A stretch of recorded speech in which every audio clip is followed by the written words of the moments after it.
दैवं शरणं गच्छामि।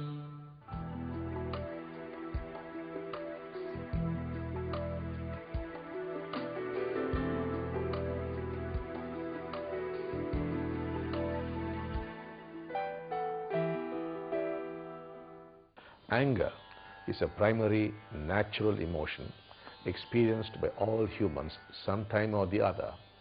It can mobilize psychological resources for corrective action. But unfortunately, anger has become an irrepressible response to many. Normally, people try to control their temper, but exerting oneself to restrain anger can only aggravate the feeling. Hence, one has to develop an entirely different perspective to deal with it. An intemperate anger is basically a symptom of a deep-rooted charge which is stored in your unconscious. And what is a charge? It is an incomplete experience of your past that tends to be repetitive. Hence, people driven by charges develop a very narrow outlook to life.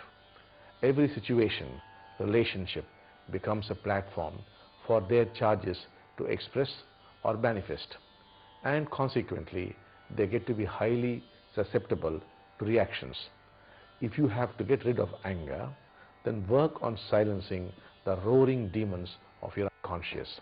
Resolve the unsettled issues of your past or relationships or problems with your own self, and you would certainly feel a change in your response. You get to experience anger without spite. It is a state that can well be described as angerless anger, which leaves no residue.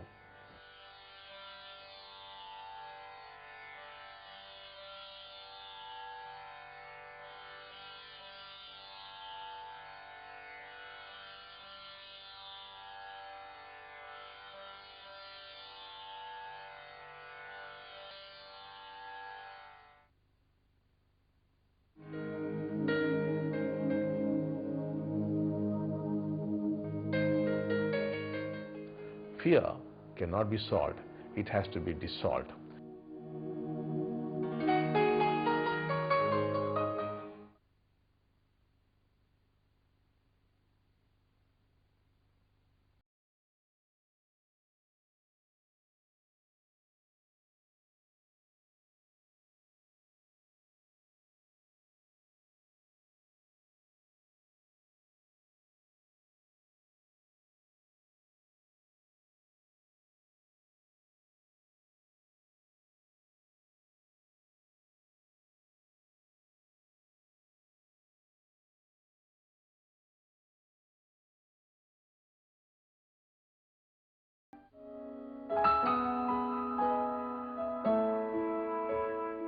I recently got engaged, and my marriage was fixed for the month of October.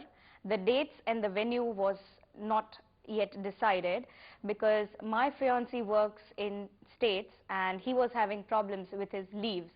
Now, I was having my visa, so our family decided that why not I go to the States and get married.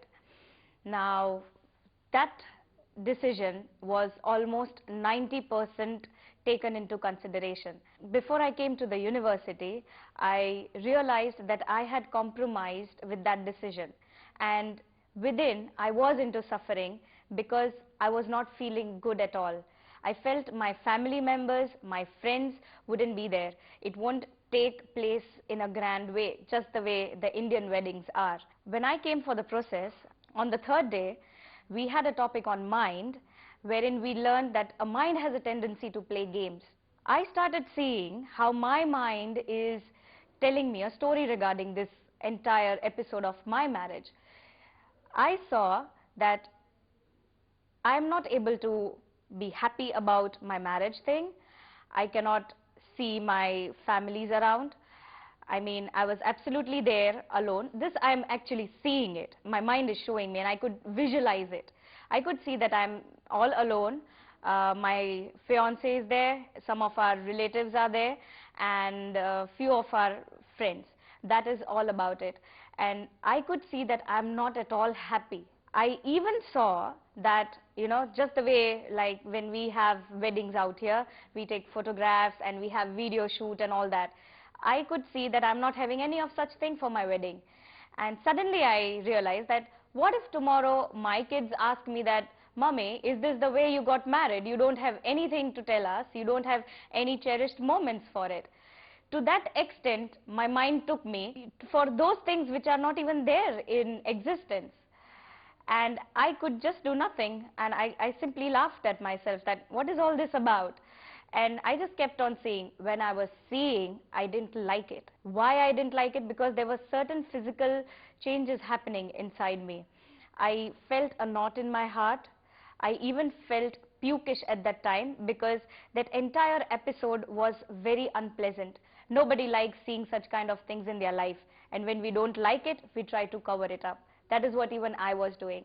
When I saw and I lived to that rough experience, I could come out of it. I was so much feeling lighter that on the 4th day, I received a call from my mother, and she just gave me a news that the whole plan has changed, and now the wedding is going to take place in India with the family, just the way I and my fiancé wanted. What else could I have asked for? It's just the mind that played its game. It was not in reality. The reality is what happens and what you want to happen. It happened for me because I could see the dirt. I'm really very thankful to the Oneness University and to Amma Bhagavan.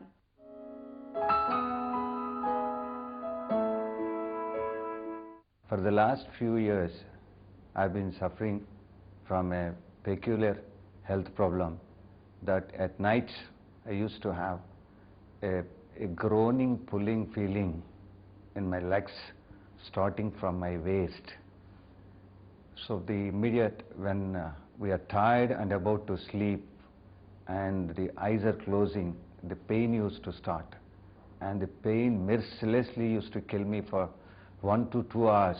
I visited several doctors, tried English and homeopathic medicine too, but the relief was temporary. I was searching for something else, and at 54 I was feeling like a person around 70, 80. I thought, yeah, I'm slowly aging, and this is the last part of my journey, I thought. But there came like a blessing, this Arogya Diksha.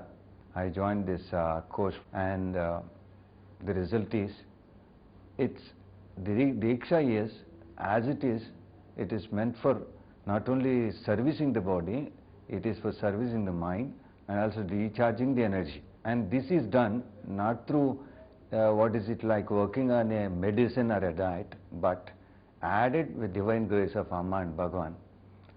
And how this is manifest through the mind onto the body, that is how the hurts, how the guilt feelings, how this enormous suffering we take from life's sojourn, that has impact on every body part. And as it was unraveled, it is a great discovery. It is a great discovery, and this experience itself is a wonderful relief to the body. And stunningly, after 2 days, I do not know where is the nagging pain, the nagging problem. One night, after during the 3rd day, dead of night at 1 o'clock, I got up and I was not able to stir. My back was completely stuck, as if it is broke or something has happened to it. I was terrified. I don't know.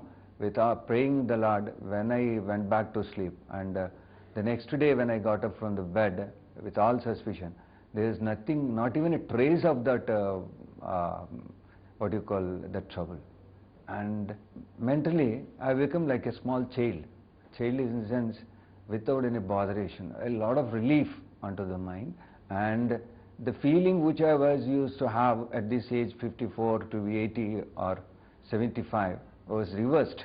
I feel as if after these 6 days, I am 16, 18 like.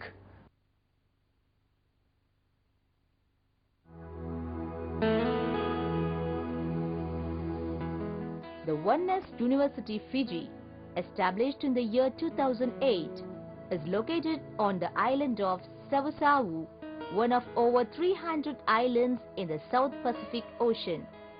The campus is located in Vanuatu, the second largest island in the group, and sits atop a cliff overlooking the Koro Sea on 600 acres of a vast natural preserve with rolling lawns and lush vegetation.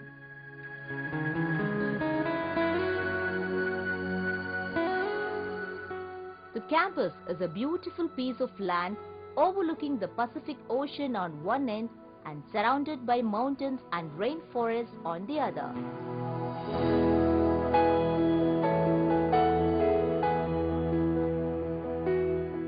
The campus, with completely furnished meditation halls, breakout rooms and dining facility, is surrounded by gentle mountains and majestic water views. The campus is a generous offering from Anthony Robbins and his wife Sage. The university that began in March 2008 was inaugurated by Sri Krishnaji, the only son of Sri Amma Bhagavan. Sri Anandagiriji, one of the prime disciples of Sri Amma Bhagavan, and a few guides were also present. The occasion was specially graced and blessed by Sri Amma and Sri Bhagavan via a live internet conference. The courses Level 1 and Level 2 that began in the same year have been happening for the people of Australia, New Zealand, USA, Canada, Taiwan, Korea, China, Japan, Hong Kong and Singapore. The place combined with the energies of the oneness blessing is a paradise where participants may unite the contemplation of nature with deep inner reflection.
Fear cannot be solved, it has to be dissolved.